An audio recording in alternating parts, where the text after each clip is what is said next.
2000년부터 제가 2023년까지 있었는데 이게 처음에 닷컴 버블이 왔죠. 닷컴 버블이라서 어떻게 됐습니까? 저는 거의 현장에 실제 있었으니까. 그때 세상 망한다고 그랬어요. 근데 망했나요? 망할 수가 없죠. 정확히 닷컴 버블 망가지고 나서 조금 있다가 2002년 월드컵 끝나고 정확히 외국인들이 어디서부터 들어왔냐면 처음에는 IMF 때 들어왔어요. 이때는 예를 들어서 이겁니다. 제일 상위에 있는 메이저들이 들어왔어요. 우리나라 고간 금융 문호 다 개방해가지고. 그리고 들어온 애들이 2002년 월드컵 끝나고 우리나라 기업들을 다시 보게 됐어요. 이때부터 어떻게 됐죠? 서브프라임 오기 전까지 2007년까지 대시세가 나왔어요. 아무 종목이나. 특히 뭐 조선기계 철강이 많이 올라갔지만 모든 종목이 골고루 다 대시세가 나왔어요. 다. 우리나라가 정말 전 세계에 어떻게 보면은 되게 변방 국가인데 이제 우뚝 설 수 있는 그 기점이 어디냐면 2002년 월드컵이에요. 월드컵 끝나고서 대부분 보면 이후로 다 들어왔어요. 그러면서 시세 분출하면서 우리나라가 원년이 된 거죠. 우리나라를 알릴 수 있는 기업들의 저평가 시대는 끝났다. 근데 갑자기 미국이 망했대요. 그게 얼마나 황당하겠어요. 닷컴 버블만큼 미국이 망했다는데. 근데 어떻게 됐어요? 가만 보니까 1년 좀 안 돼서 다 복구시킨 다음에 그 다음에 뭐가 왔어요? 차화정이 갔죠. 기아 자동차가 16배 갔죠. K시리즈 내서. 왜? 지금은 아니지만 중국에서 어떻게 됐습니까? 중국에서 폭발적 성장이 일어났죠. 폭발적 성장이. 근데 안 되겠다 싶으니까 어떻게 됐습니까? 중국 애들이 차를 만들기 시작해요. 자기네들이 직접. 굉장히 현대차만큼 좋은 질의 자동차를 만들기 시작한 거예요. 근데 갑자기 어떻게 됐습니까, 여러분? 2011년부터 2014년까지 화장품을 쓸어 담으러 왔어요. 누가? 중국 애들이. 대시세가 나왔죠, 여기서. 근데 어떻게 됐습니까? 이 중국 애들이 또 만들기 시작해요. 뭐를? 화장품을. 그래서 어떻게 됐습니까? 지금 점유율이 완전 내려갔죠. 그러면서 이 화장품 이쪽 산업이 죽어요. 2015년부터 2018년 초까지 바이오 헬스케어 축강세가 와요. 문재인 대통령 때. 흔히 말하는 신라젠.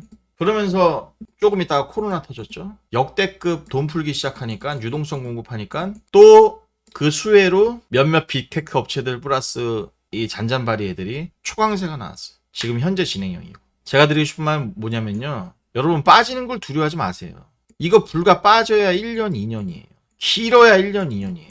제가 말씀드렸죠. 러시아 전쟁으로 1년, 뭐 인플레이션은 너무 복합적인 거라. 어쨌든 버블이 끼고 요거 빠진 게 2년 동안 빠졌어요, 지금.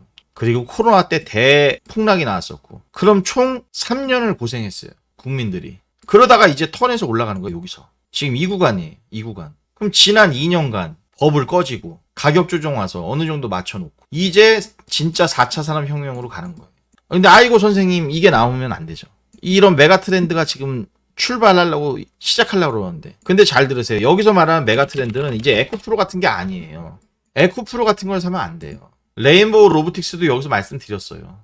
근데 여러분들이 안 사고 아니면 여러분들이 찔끔 사고 먹고 파는 거예요 어차피. 근데 제가 말하는 건 이런 걸 사는 게 아니라는 거죠 지금. 다른 메가 트렌드가 있을까 그쪽을 빨리 봐야 된다는 거죠. 만약에 시장이 올라갔을 때 어떤 것들이 이 메가 트렌드에 걸려서 올라갈 거냐. 그런 끼가 있는 애들이 있다는 거죠. 물론 그걸 사서 바이앤 홀딩을 하라는 건 아니에요. 저는 한번 사가지고 끌고 가는 그런 거를 그렇게 막 크게 권하진 않아요. 그냥 이거 한번 먹고 좀 쉬다가 또 나올 것 같으면 이거 한번 먹고 그렇다는 거예요.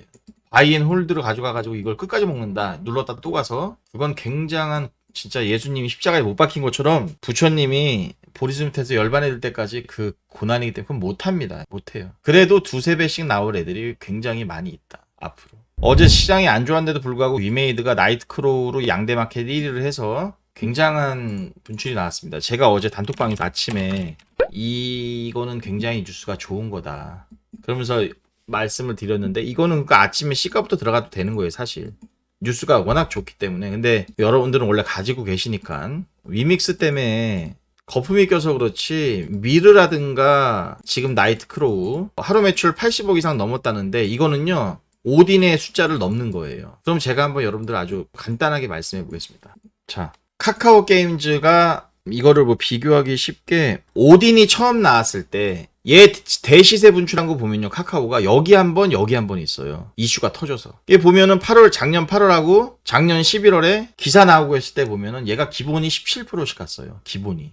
이 대형주가 올라갔다 하면 17% 가는 거예요. 그때 오딘 바랄라가 뭐 앱스토어에서 다운로드가 얼만큼 되고 떼돈을 벌었다 하면서 얘가 간 게 막 16% 17% 돼요. 그러면 아침에 딱 봤는데 나이트크로우가 이제 디데이가 걸린 겁니다. 근데 까봤더니 오딘보다 돈을 더 벌었어. 하루 매출이. 카카오 게임즈가 오딘 때문에 17%를 갔다. 그럼 얘도 만약에 무조건 얘도 17%는 가야 되는 거예요. 왜? 오딘이 출시하고 나서 떼돈 번다고 17% 20% 갔는데 걔보다 나이트크로가 더 떼돈을 번대. 그럼 얘는 당연히 15% 이상 무조건 가야 되는 거예요. 아주 단순한 논리인 거예요. 단순한 논리. 근데 얘가 아침에 시가 몇 프로 떴냐면 9% 떴어요. 9%. 9% 10% 떴어요. 그럼 기본이 5% 이상은 무조건 나오는 거예요. 왜냐면 제가 이 뉴스를 드릴 때 잽싸게 검색해봤어요. 카카오 게임즈를. 보니까 카카오 게임즈가 기본 18%를 간 거야. 오딘 때문에. 근데 오딘보다 더 게임이 잘 되고 좋대요. 위메이드 나이트크로우가. 이건 그럼 눈 감고 18%인 거예요. 그러니까 단순하게 주식을 하면 되는데 그럼 잘 보세요. 얘가 가뜩이나 위믹스 때문에 올라갔다가 버블 꺼지고 폭탄 맞았어요. 근데 미르도 아직도 떼돈을 벌어. 근데 나이트크로우 나왔는데 이것도 떼돈을 번대. 그리고 위믹스 문제 일으켰는데 위믹스도 멀쩡하게 재상장돼 있고 이제 업비트도 상장할까 말까 서로 간보고 있어요. 무슨 싸움? 명분 싸움. 명분 싸움 하고 있는 거예요. 다시 상장시키기 위해서. 근데 주업인 게임에서 돈도 잘 벌어. 얘가 안 가야겠냐는 거죠. 여기를 그러면 이제. 그러니까 주식을 단순하게 접근해야 된다는 거예요. 여러분. 그러면 너무 쉽게 접근할 수 있다는 거예요. 아침에 눈 감고 사는 거예요. 근데 제가 그런 말을 안 했어요. 여러분들한테.